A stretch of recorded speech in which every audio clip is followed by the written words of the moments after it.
Today on Seculo, Elon Musk tweets that the public deserves to know what really happened at Twitter and Twitter censorship. We'll talk about that more today on Seculo.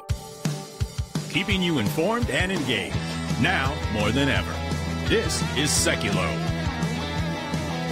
We want to hear from you.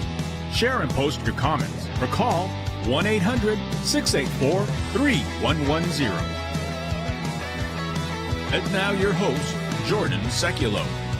All right, welcome to Seculo. We're taking your phone calls at 1-800-684-3110. That's 1-800-684-3110. This White House, the Biden administration, they always need a boogeyman. They always need somebody to paint as the bad actor for the right, for conservatives in America. And right now, it is their go-to is Elon Musk. Oh, yeah. And it is to the point where they are planting questions at the White House press conference so that they can say something about Elon Musk, which again, one, it makes Elon Musk a bigger figure, but two, also it's so that we discuss it, so that it's even a discussion. Why do we keep talking about Twitter? Why are we talking about this new? It's really a new platform in many ways, kind of going back to the original idea of what Twitter was about, which was a free speech platform. That, of course, the job of their actual moderators is to look for the criminal content to take down, the stuff that shouldn't be there, but not to police speech or police thought. But listen to this preset question by, I think it was Reuters. I mean, it's like they're reading the, to Karine Jean-Pierre. Yeah, to KJP now. To KJP, the White House press secretary. Yes. Take a listen. It's a long question. A question about Twitter. There's a researcher at Stanford who says that this is a critical moment, really, in terms of ensuring that Twitter does not become a vector for misinformation. I mean, are you concerned about Elon Musk says there's more and more subscribers coming online. Are you concerned about that? And what tools do you have? Who is it at the White House that is really keeping track of this? So look, this is something that we're certainly keeping an eye on. And we have always been very clear, and that when it comes to social media platforms, it is their responsibility to make sure that when it comes to misinformation, when it comes to the hate that we're seeing, that they take action, that they continue to take action. Again, we're all keeping a close eye on this. We're all monitoring what's currently occurring, and we see it with our own eyes of what you all are reporting, and just for ourselves, what's happening on Twitter. But again, social media companies have a responsibility to prevent their platforms from being used by any user to incite violence, especially violence directed at individual communities, as we have been seeing, and the president has been very clear on calling that out. He'll continue to do that, and we're going to continue to monitor the situation. She usually doesn't have that much to say about anything. Yeah, she had a full speech ready to go. The big concern of this, and I think why people are also, why they're scared of this, is Twitter has been the hotbed, the place they could go to, their safe space. And now you're taking away one of their biggest messaging services. You're not taking it out, but you're making it maybe a little bit more even-handed. You really do use it with all of their people. Yeah, I mean, no difference. The problem is a lot of their people have left and they've been replaced. They're saying that. However, Elon Musk says it's bigger than ever. What you do have, though, is historically, we know this just with numbers and data. Like, Facebook is still a very large center for conservatives, regardless if you think otherwise. When it comes to the content being shared on Facebook, some of the biggest period. The top 10, content. 20 things, other than occasionally some of there, is usually coming from us, from Dan Bongino, from Ben Shapiro. It is still pretty dominantly conservative. Then on Twitter, you had what had become just a leftist cesspool, where it was just an echo chamber and really a very hateful place to be, now going through its own reformation, and they're scared. They're scared they're losing one of their number one way to access their audience. Yeah, and this is what I think, too. Remember, they used to have the war on talk radio because they could not figure out talk radio. Right. Then they thought they could figure out the podcast world, and then they really didn't figure that out either. You're Rogan and those, and the Daily Wire is number one. Because even it's not conservative speech that's winning out, it's free speech advocates. And that's what really Elon Musk has been about. Not that you'll like everything he says, but freedom of speech, which is what we fight for at the ACLJ. We'll be right back.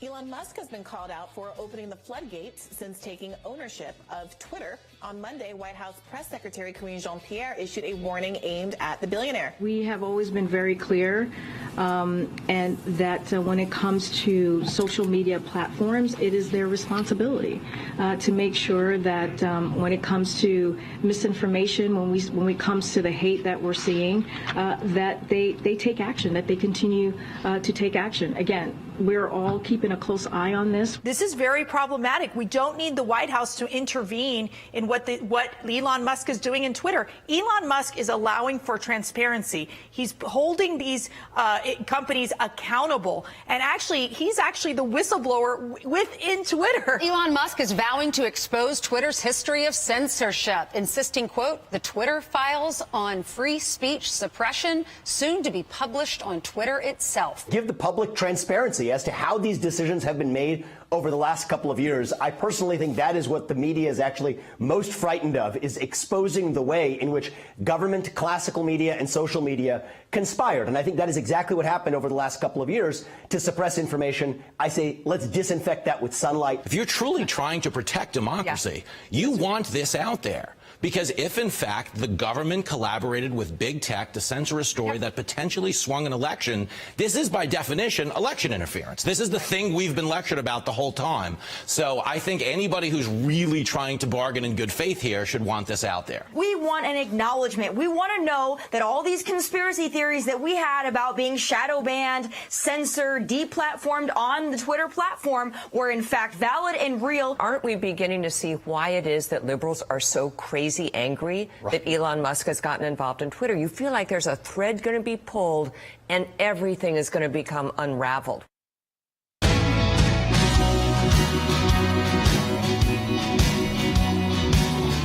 Maybe this is what the White House and the left is so worried about, is because Elon Musk tweeted out yesterday that the Twitter files, what he's calling them, on free speech suppression are soon going to be published on Twitter itself.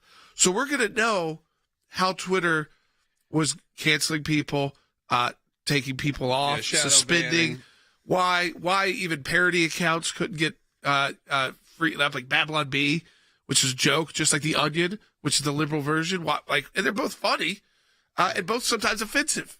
Yeah, but they're parody. Yeah. And some of the most protected speech. Right.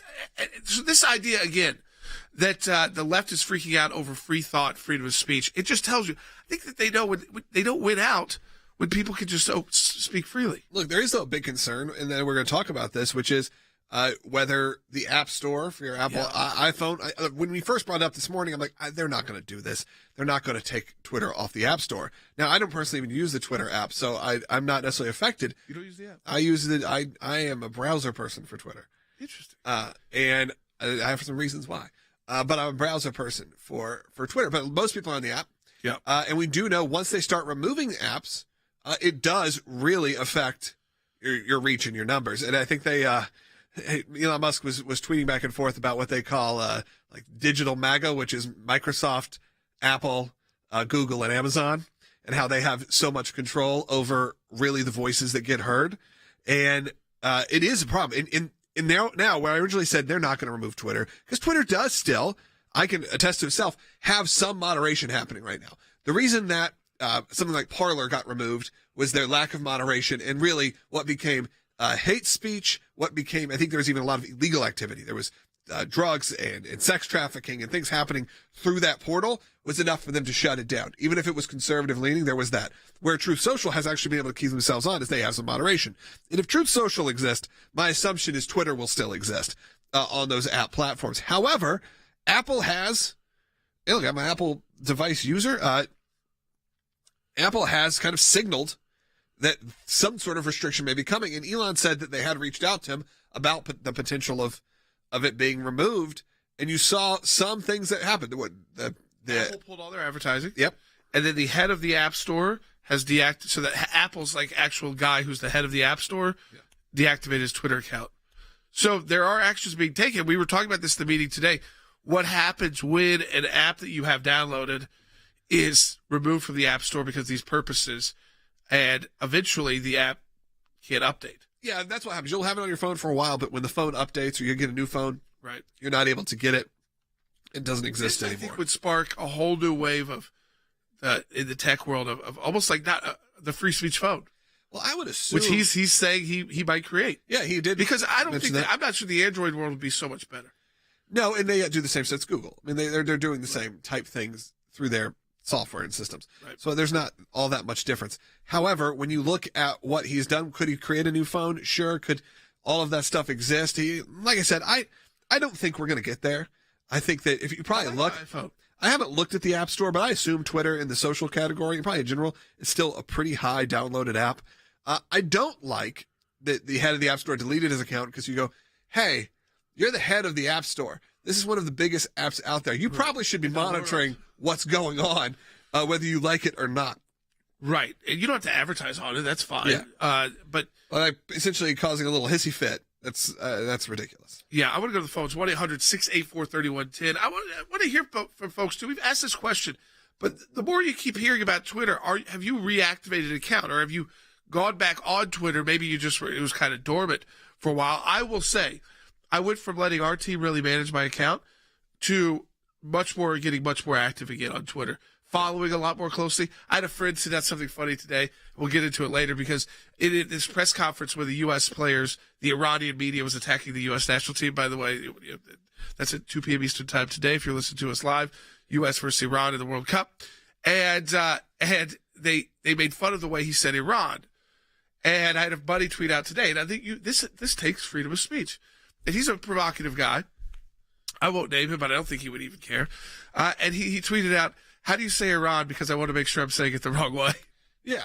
I mean, it's the day of a game. That's funny. It's just kind of, again, it's not to criticize the players, or it's just goofing around. So I looked up the App Store. It says that, again, it's not on the must-have apps, but TikTok is number one, the must-have. The Chinese tracking app. And a bunch of dating apps. Those are the top must-have apps. But if you look at actually the top free apps, Twitter's number 12.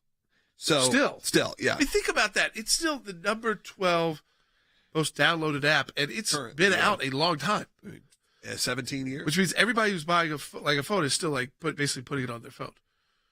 Yeah, exactly. It's still a must-have. It's a must-have for most people on their phones. And that means new people are joining.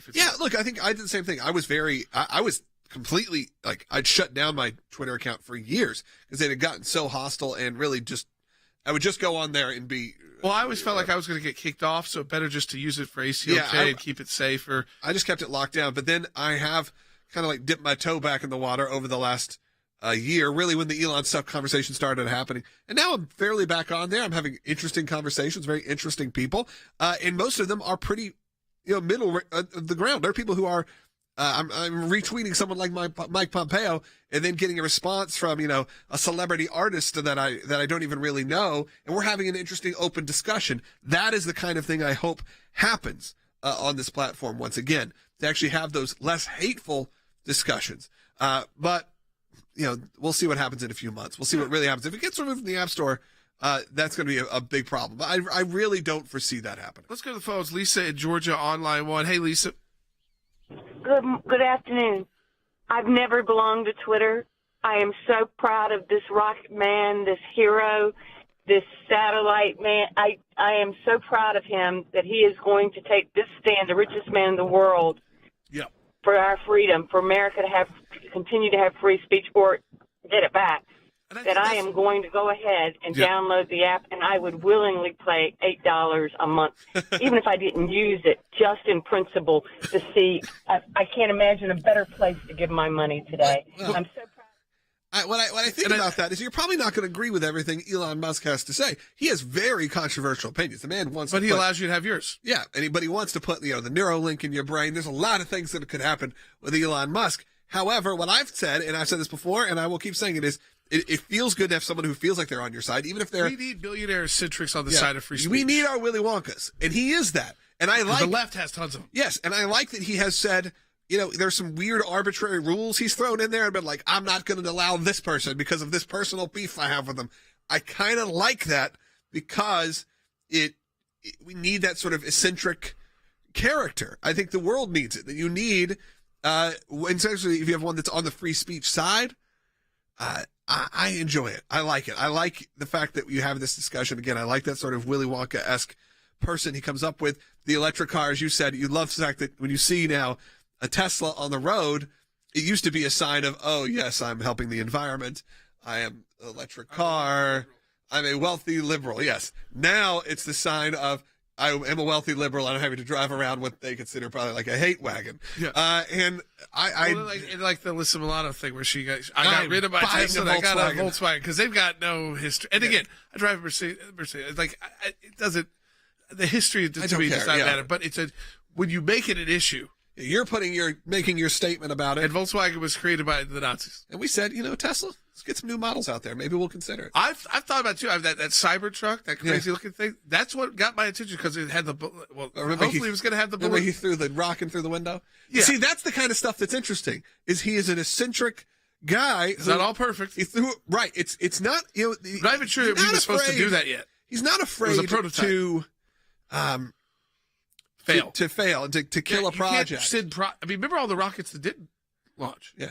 And people thought SpaceX wasn't going to work. And now, and a lot of them they were blowing up right on the launch pad. And now it's the new NASA. It's so much better. I mean, NASA took months to launch Artemis 1, or I think it was over a month. And it looks so much more streamlined and safe. Yeah. For the passengers, even the passenger part. Yeah. We'll see. We'll see what happens. I know there are a lot of people who much better looking than the Bezos one. Yes, that's true. The Blue Origin. Yeah, I think it's a better looking. Like I've seen SpaceX. Serious. I've seen SpaceX launch. I've seen Boeing do some launch. I've seen Boeing. Would you get on a failed launch? Would you get on a SpaceX launch? I don't know. I don't know if I would. I want to go to space just yet. I would like to. I'd like to get there. Yeah. Yes, I'd like to see what's going on up there. See, let's say I want to find the truth. Exactly like we've talked about many times. Yeah, give us a call. Not about that. When we're really orbiting around. 684-3010. It is Giving Tuesday. We don't want to forget that as well. That's right. And we've got a match challenge. You can double the impact of your donation to the ACLJ at aclj.org. We know a lot of people this time of year, they utilize this day after all these big spending days and Cyber Mondays and Black Fridays to say, you know what, I want to give back to charitable organizations that provide services to people at no cost. Remember, we're about to talk about that with Frank Mannion, senior counsel with the ACLJ, a case we've been working on since 2017 for a pro-life sidewalk counselor. That hasn't cost that pro-life sidewalk counselor a dime. Because of your support to the ACLJ, we've been able to fight that case for free speech, for life. Go to aclj.org, be part of Giving Tuesday, donate today, and again, you can be part. Your donation will be matched. So double the impact, aclj.org. The Freedom of Information Act allows people to petition their government and ask for the background information as to why they came to a certain decision. It's thousands of pages of paper, and in those thousands of pages of paper, you usually find a nugget. We are entitled as citizens of the United States to know about how our government works. Government agencies acting out of control. They want to keep Americans in the dark. That's why it's incredibly important to have the ACLJ constantly pushing to find out what the background information is. Do you remember the Iran deal? There was a video about what took place on that deal, and it was edited. And the edit took out the key part of what was going on. State Department, White House, editing videos to keep it from the American public. We have exposed that in our FOIA litigation, and we do that every day that we bring these cases. We took it to the IRS. No one ever does that. And because of it, it's a very weak government agency that used to be the scary government agency. What the IRS was doing was violating the Constitution and statutory law. Because of the litigation we engaged in, it's a different agency. They can't do what they were doing before. We've got the declassified list of Obama administration officials who started asking to unmask. They've been hiding behind in the shadows. These FOIAs bring them to light. And all of this information came because we went to court to get the information. The power of Washington, D.C. only works when the rest of us, the rest of Americans, are kept in the dark. We may find one item of information in thousands of documents of irrelevancies, but we persist and we're on it every day of our lives. The work that the ACLJ does matters. It matters to policymakers. It matters to ordinary citizens all across America. Those of you that support the ACLJ, this is what it's all about at the end of the day. Think we haven't been on this, folks? We've been on it.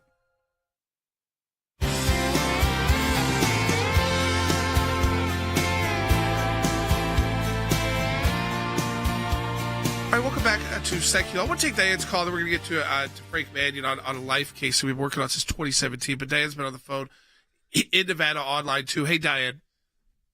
Hey, how you doing? Thanks for taking my call. Thanks for joining us.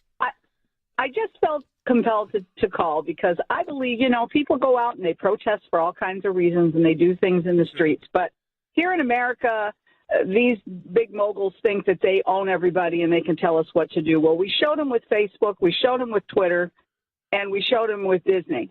And it's time that you break the bank. If you have an iPhone and you're just wed to that iPhone, but you like free speech better, go get yourself an Android. Well, what we're figuring out, though, now is Android really safe either? And what we've seen is that usually their app stores kind of follow the same. Yeah, they're usually kind of, really you have, like you said, the digital magnet or whatever it was called, which was Microsoft, Apple, Google, Amazon, all kind of end up usually following the same. Take a Tesla phone. Yeah, they all kind of end up following the same track record, which is because they get pressure from corporate sponsors or all of that. But we don't just bow down to it. We fight back and you push. And look, I really do, unless something crazy happens and Twitter really becomes some sort of violent, cesspool of crazy, which it was already, by the way, but let's say it gets worse. I don't see them pulling the trigger on this. They're just pointing out the stuff that was already there. Yeah. A lot of this. And look, there's still crazy amount of bots they're trying to stop, and that stuff's happening. It's going to take time. When you really looked at, I think he put up in some of the data of the bot usage based on when they said there was just like a lot more hate speech that was happening. It's like, a lot of that's all combined. You'll see when all of a sudden, even if they're humans, they all start using very similar words. Right. We've had it happen to our own, where all of a sudden one tweet has 800 responses. You look at it and they're all like, there's some keywords within like 3 words that are very similar. And you're like, oh, none of this is real. I want to go to Frank Mannion, senior counsel with the ACLJ. Because I think, this Giving Tuesday, we're asking your financial support for the ACLJ. It's important to point out the cases and the time that these cases take. And Frank, I want to point out cases up at aclj.org, but it's a case that we've been fighting since 2017 for a pro-life sidewalk counselor. Tell people about it. Right, Jordan, we've talked about this case before. It's been around, and it's continuing to be litigated. Gerald Turco is a sidewalk counselor in Englewood, New Jersey. She's one of these folks who's not a protester. She's not out there with a bullhorn. She's not out there blocking people trying to go in the building. She's simply trying to talk to women and girls at the very last minute and second as they go into the clinic and tell them about alternatives. Tell them that they can choose life, direct them to people who will help them with the pregnancy, help them with the baby thereafter. The city of Englewood back in 2014 decided that they had a problem because there were more aggressive actual protesters who occasionally were blocking the door and bumping into people and that sort of thing. But instead of going after those people, the bad guys, they passed a law that creates actually 6 buffer zones on the public sidewalk in front of this building. They're interlocking semicircles and rectangles. It kind of looks like a basketball court, so that people like Gerald can't just walk up to somebody on the sidewalk. They've got to navigate an obstacle course, occasionally even walking out into the street. We filed a lawsuit against this back then. We were initially successful at the district court level. We won on summary judgment. We went up to the Third Circuit Court of Appeals in 2019. They reversed that decision, saying that the trial court needed to make factual findings, but also relying on a case that you're very familiar with. In fact, both of you were probably in the courtroom the day your dad argued it, Hill versus Colorado. And the Third Circuit relied on that case, sending it back to the district court. Earlier this year, we tried the case at the district court in New Jersey, and the district court this time around reversed her original decision and said, I have to also rely on Hill versus Colorado, and therefore you, Gerald Turco, are still banned from the public sidewalk, and the obstacle course remains. Just this week, we appealed that decision, obviously, and just this week we filed our initial brief. We see this as a case that could end up at the Supreme Court, and my hope, and it has been all along, is that this will be the case where Hill versus Colorado finally gets overturned. Yeah, and again, the idea you just said, Frank, she's banned from the public sidewalk. This idea that we were just talking about freedom of speech with Twitter, and this idea of these actual public forums, but individuals who are with a pro-life message, because of that message, are banned from being on specific parts of a public sidewalk. And you're also going to be in court next week, right, Frank? That's right. We have another buffer zone case in Sixth Circuit Court of Appeals in Cincinnati.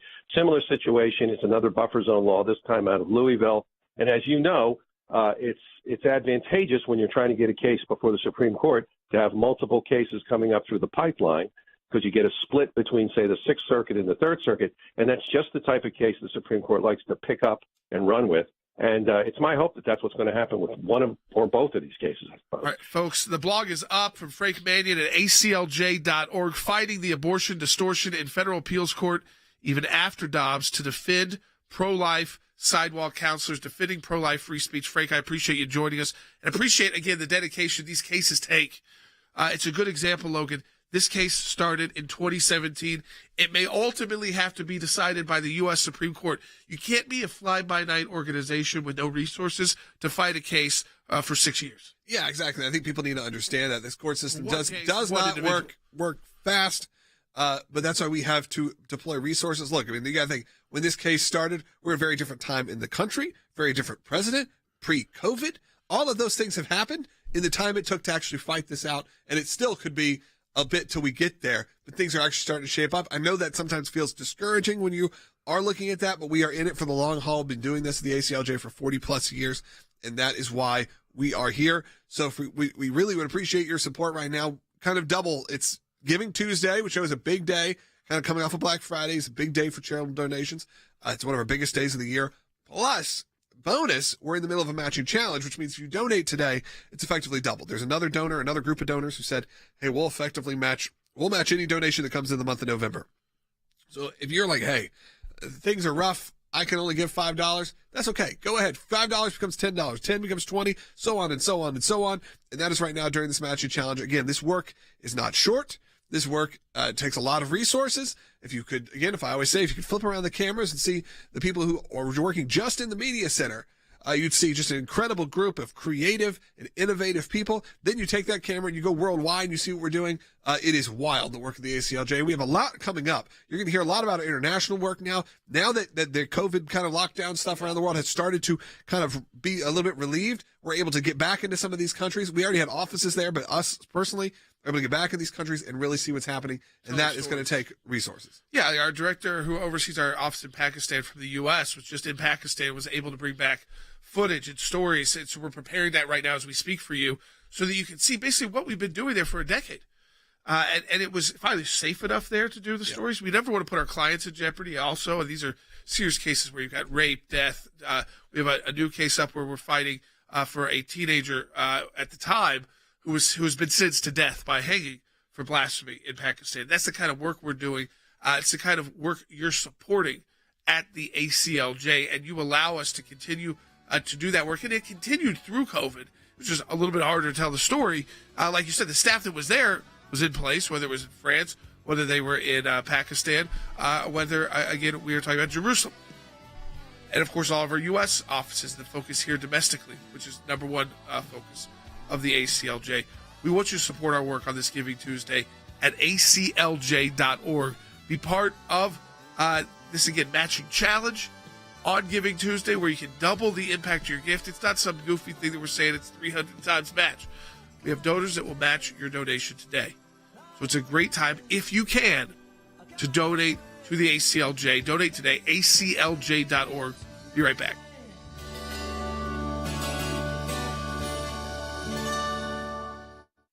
Here's what I want to say to our ACLJ members, or for those of you that enjoy watching this broadcast. Whether it is going after the deep state, whether it is litigation that we're engaged in, whether it is defending the persecuted church and getting individuals out of prison because of their faith in other countries, whether it's training lawyers to fight for religious liberty, not just here in the United States, but around the globe, whether it is producing a daily, 5 days a week, 1-hour live television and radio broadcast heard on thousands of radio stations, on TV platforms, on social media platforms. Your support of the ACLJ enables us to do all of this. We want to encourage you, support the work of the ACLJ. And when you do that, you're supporting our production teams, our videos, whether it's that kind of production and other things that we are working on. The ACLJ is front and center on this. We're in a matching challenge campaign. Any amount you donate, we get a matching gift for. Go to aclj.org.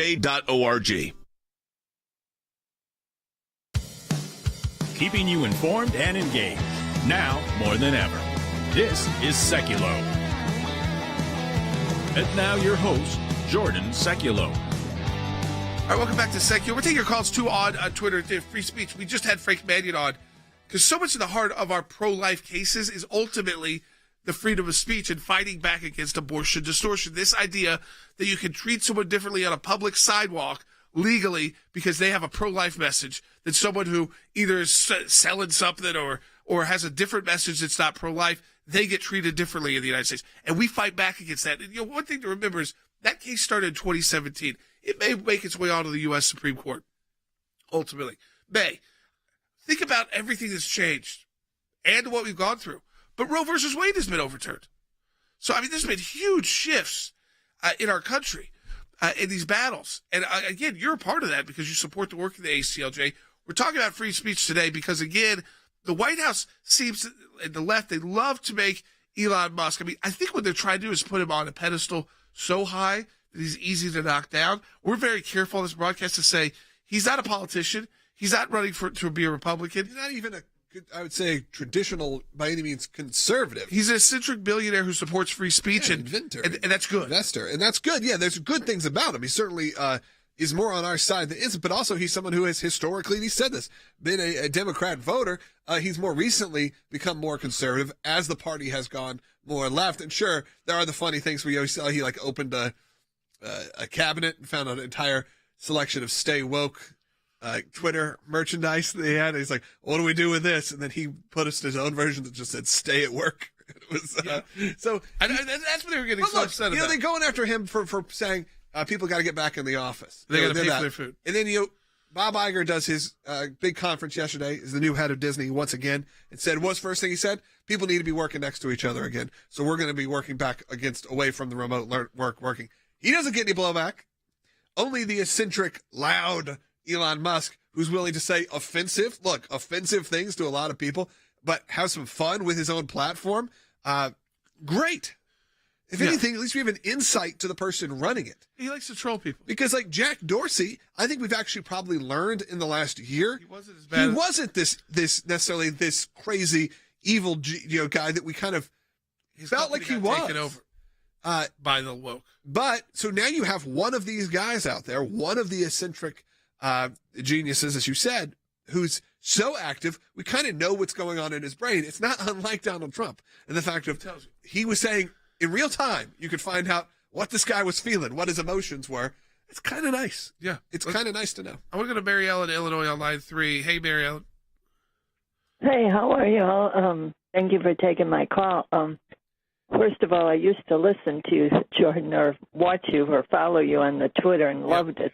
But after the censoring, forget it.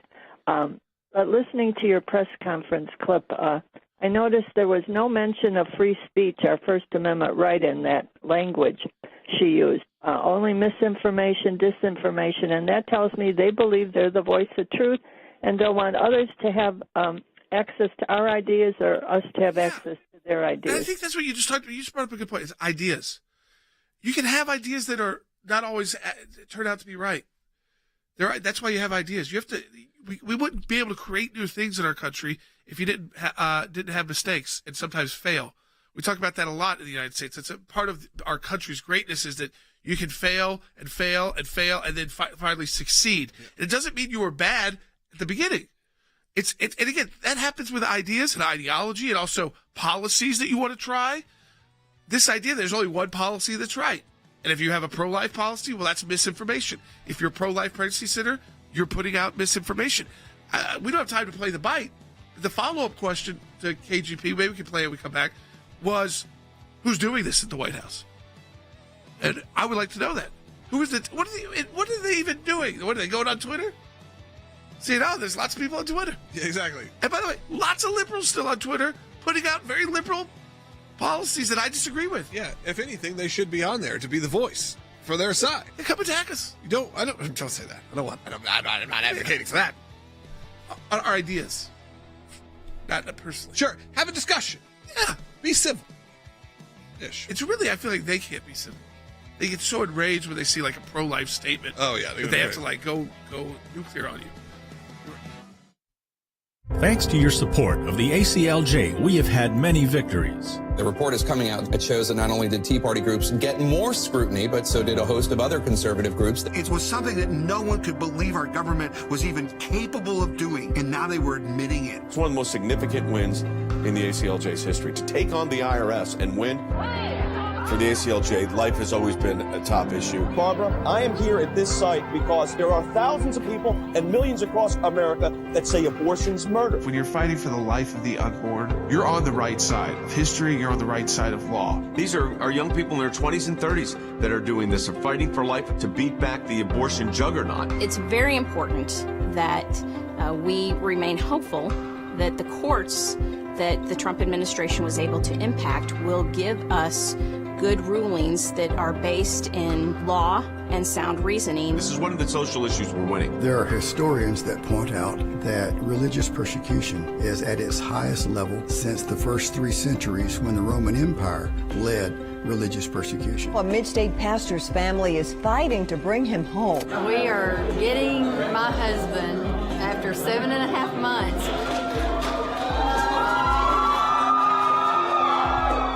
Turkey should not get away with holding my father one more day. When Brunson was finally released, who meets him at the airport at 2:30 in the morning? Rick Brunell. I saw Pastor Brunson walk down the stairs of the plane. I was filled with emotion. I told him that we were praying for him. The American people never forgot about him. I'm thankful, I'm grateful, and actually I'm astounded. We need your help as we continue this work here in the United States and around the world. Join the matching challenge today, and your tax-deductible donation will be doubled. All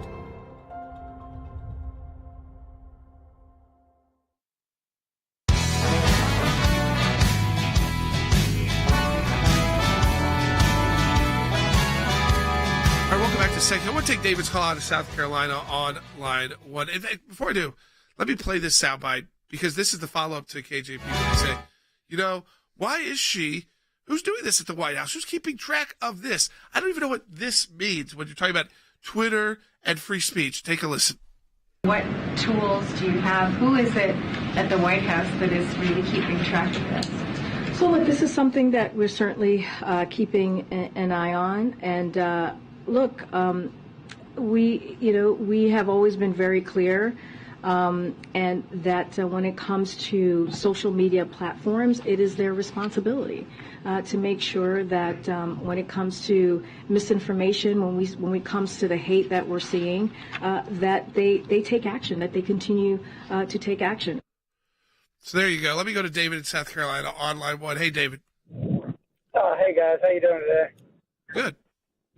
Thank you for taking my call. I only heard about y'all yesterday, but to the woman who was talking about Elon Musk giving the freedom of speech, and it was almost like he's a national hero. Yes, it's a good thing he's doing that. I'm not denying that. But to me, it's more like a safety net. In other words, if he says something wrong, then he'll also take the fall with it just like everybody else.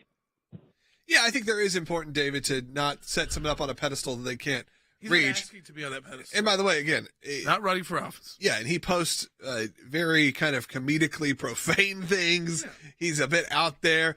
Look at his personal life. He's a very different. He's an interesting character for sure. But I think it is good to have someone who is in that free speech category. And like I said, I don't think what I really enjoy about his activity on Twitter has been that we know the CEO, and you could say, here's what he's thinking right now. Here's where we're going. You don't usually get that by some of these big tech guys. They're kind of secretive. Even if you're a Bill Gates or you're a Mark Zuckerberg, maybe you show up because you have to testify.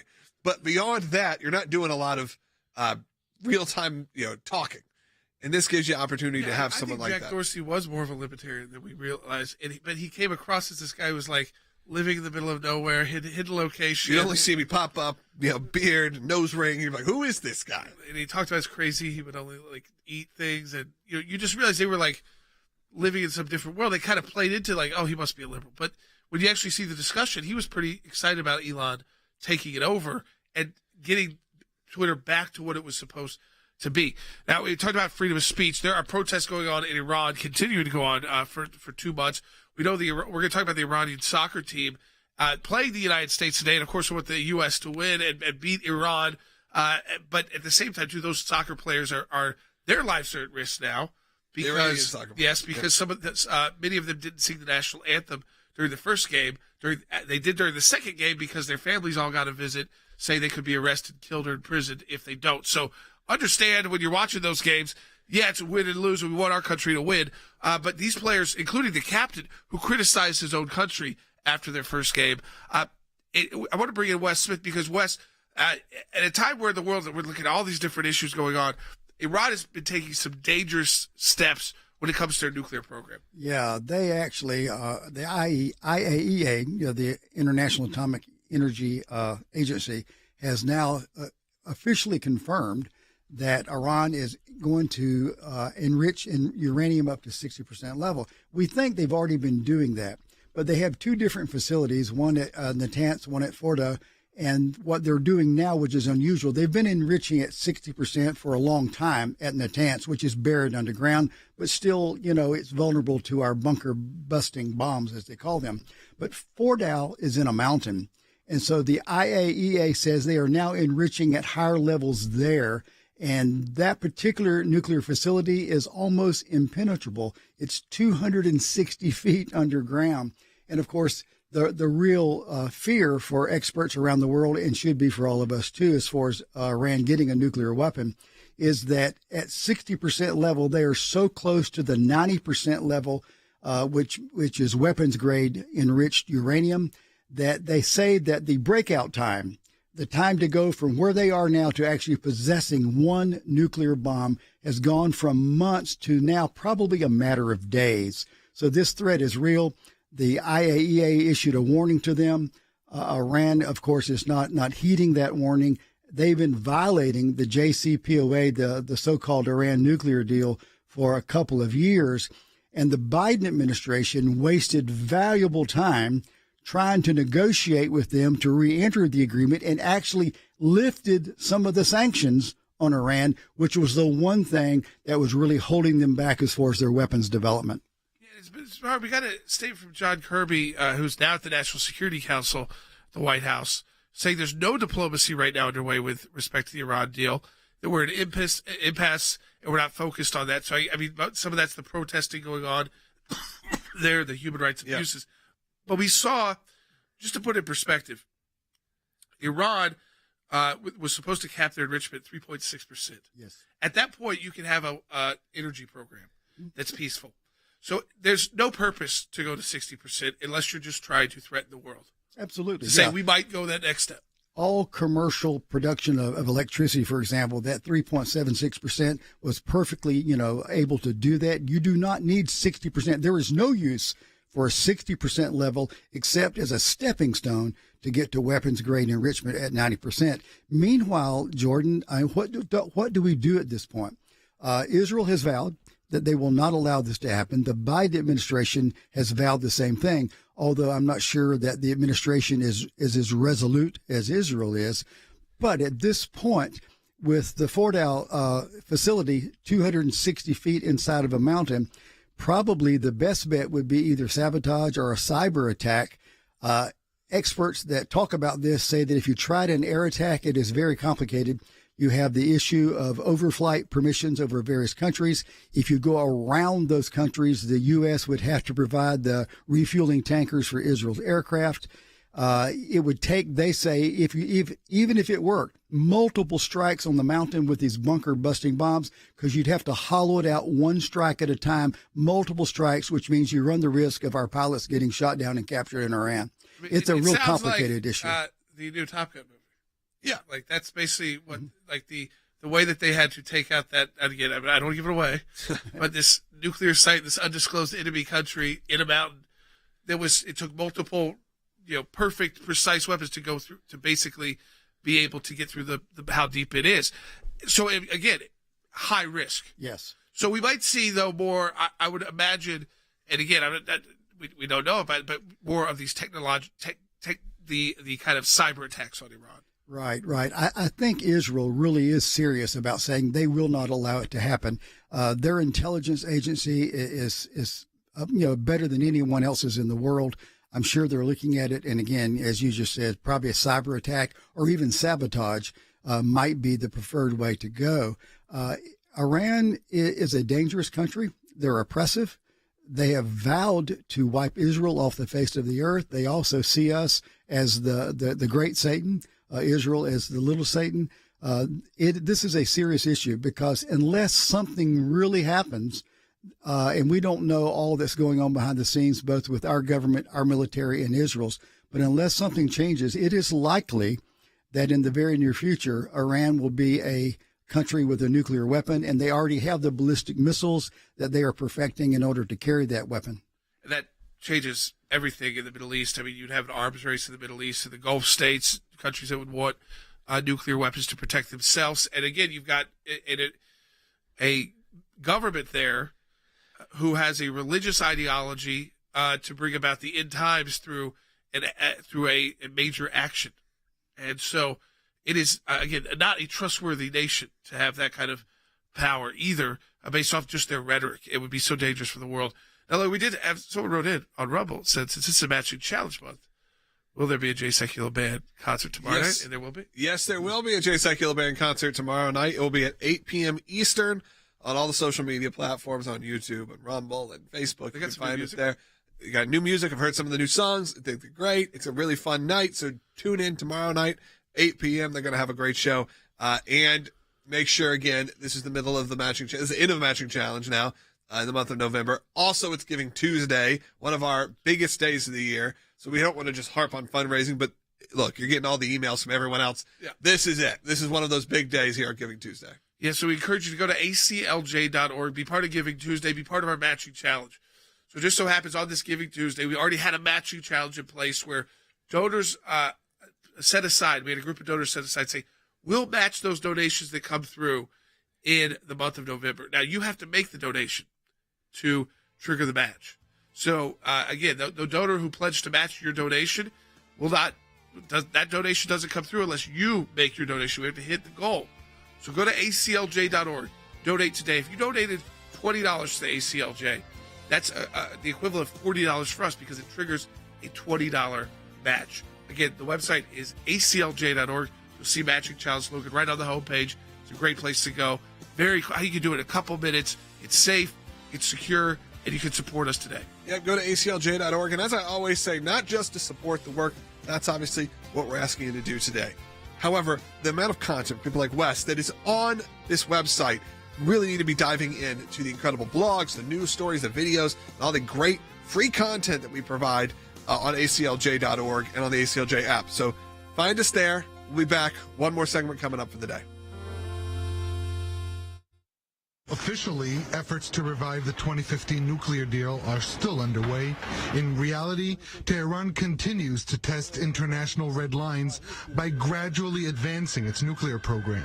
Iranian state media reported Tuesday that the country has started producing 60% pure uranium at the underground Fordow nuclear plant. The heavily protected Fordow plant, around 180 kilometers south of Tehran, is built deep underground in a bid to shield it from any possible airstrike or missile strikes. Iranian media reported that the country's nuclear chief, Mohammad Islami, sent a letter to the UN's nuclear watchdog informing of the move, as well as the use of new and advanced centrifuges in the strategic underground site. You could use it to power a submarine or an aircraft carrier, but of course Iran doesn't have those. There's a minor use in producing a medical isotope, but you don't need to enrich that high to get there. So this is in fact a weapons program. The next step would be refining the fuel to 90%. That's weapons grades, and experts warn Iran already has enough fuel to process into a nuclear weapon. Western powers are probably going to view this as an escalation, but Iran's response is this is an in reaction to a UN resolution passed last week. The resolution orders Iran to cooperate with the agency's investigation into alleged traces of uranium found at 3 undeclared sites. The UN watchdog has also criticized Tehran for barring access to the sites for monitoring, especially since surveillance was removed 5 months ago. The Israeli defense officials warned just a day prior to Iran's announcement the Ayatollah regime may not stop there. I wonder what the international community will do when Iran starts enrichment at 90%. Meanwhile, with no diplomatic channel in play, Iran continues to press the West, heading full speed ahead to what could become a decisive moment.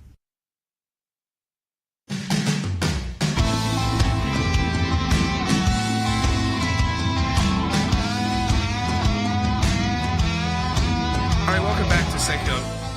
You can start chanting USA, USA, USA. I want the USA to beat Iran. By the way, not because they're players, because their players have been very brave. And so I think this is the cool thing about America. I could say this on a show where we were just talking about the dangers of the threat of a nuclear Iran, the horrible government there. And you can even question their soccer players because they put on the uniform. They decided to play for their country. Yeah.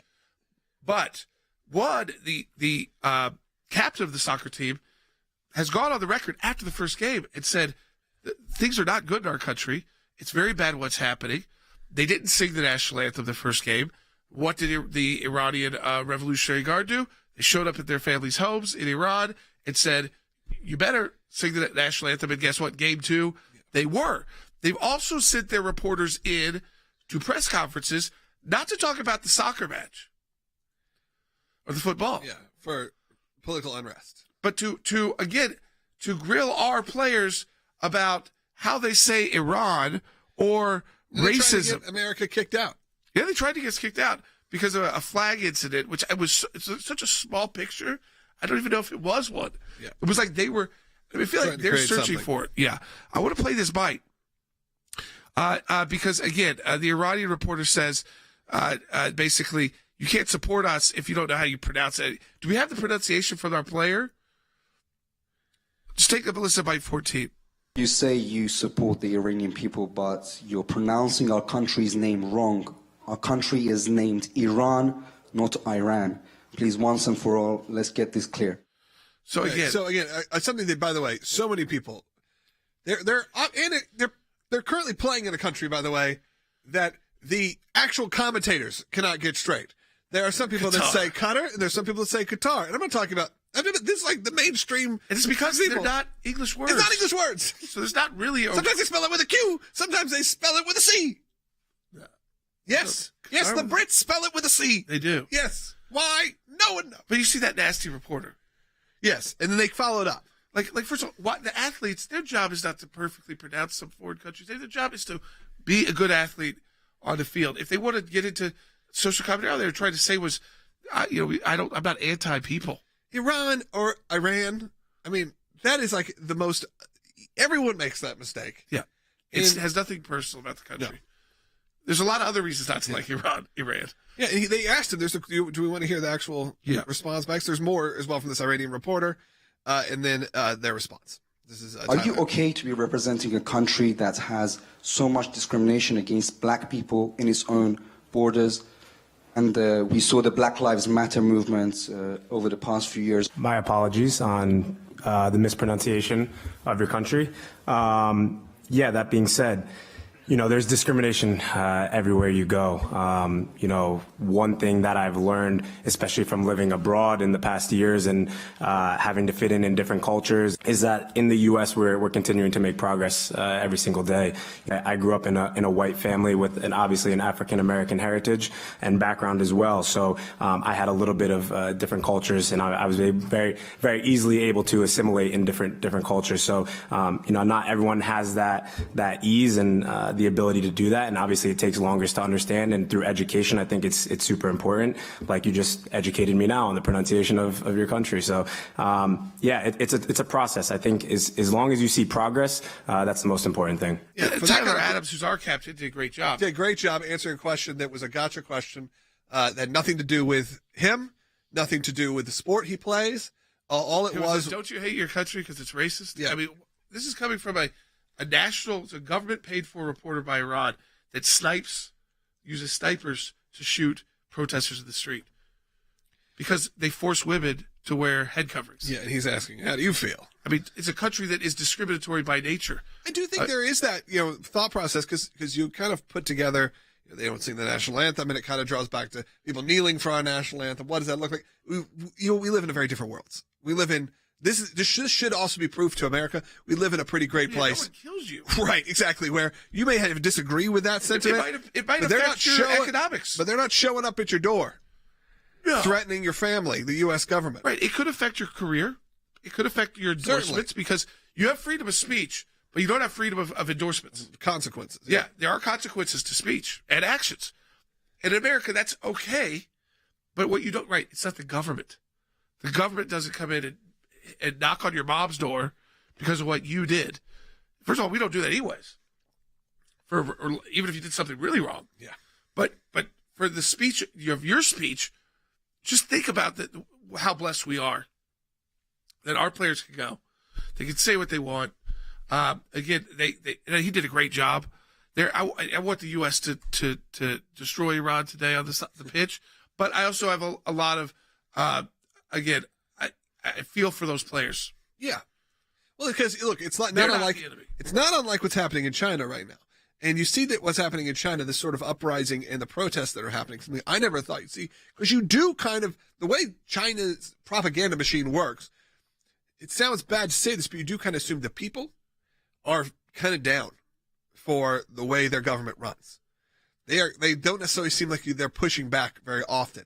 What you see is there is actually, when you get outside of the world of the propaganda news that's coming out of China, coming out of these countries, coming out of Russia, or coming out of wherever, that there are groups of people, legitimate protest movements that are happening in all of these countries. The difference is in America, we showcase them for the world to see. We showcase our protesters on the street. We showcase when there's unrest against our own government. You see those things broadcast worldwide. But if it's coming out of China, it's coming out of Iran, they try to keep the speech in. They try to not let the media showcase this, but sometimes it gets too overwhelming. And that's a good thing that we're now seeing some of these moments happen. And like you said, we're not here blaming the players of the Iranian national football team.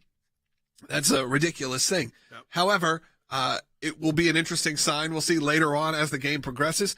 It will be an interesting match. U.S. It's important for both because for the U.S. to advance to the knockout stage of the World Cup, we have to win. Yeah. Iran to advance only has to tie. Yeah, and look, as we've said, U.S. is obviously the like of soccer, and the World Cup has grown, but there are much dire circumstances actually for the Iranian team probably to lose today. But I do hope the U.S. goes out and wins. We'll find out in a couple hours. Yeah, and I think a lot of their circumstances I don't know if it's about winning and losing. It's just about did they sing the national anthem right? Are they big? But yes. Sometimes I feel bad for these countries' players. It's like North Korean players. Yeah, when you see stuff in the Olympics and you're like, what's happening. Yeah. You know what's happening to some of the gymnasts and those kind of things. Yeah, nothing. It's nothing good. But again, that doesn't mean that we don't support USA number one. Of course. And it would be a nice victory over Iran. It would be a great way to I'd love to move into the group out of the group stage. Yeah, exactly. At least baby steps for the U.S. men's national team. So we'll see. Then again, if we don't win, it's not the end of the world because it's soccer. Which, are you saying that just because it's a sport and it's just fictional points and it's something we've created? Or are you saying because it's soccer and we're in America? It's a little bit of both. But mostly because it's a game. It's a game. Yeah. It is to enjoy these entertainment. The most incredible athletes in the world all coming together. I think it's really cool with the Iranian flopping team. all over the place. Yeah, a lot of diving. A lot of just falling. We're not good at it. The U.S., which I'm proud of our team for not being good at. For not being good floppers? We're horrible. Yeah. When we played England, those guys. It's drama. They can take a pinky and make it into their ankle, and then they jump back up. Yeah, I was watching some old red cards from old World Cups, and I don't think any of this should happen. When somebody's on the ground hurting, they're hurt. Oh, yeah. Well, maybe we should learn. All right. Learn ACLJ.org, support the work. Matching Challenge Tuesday.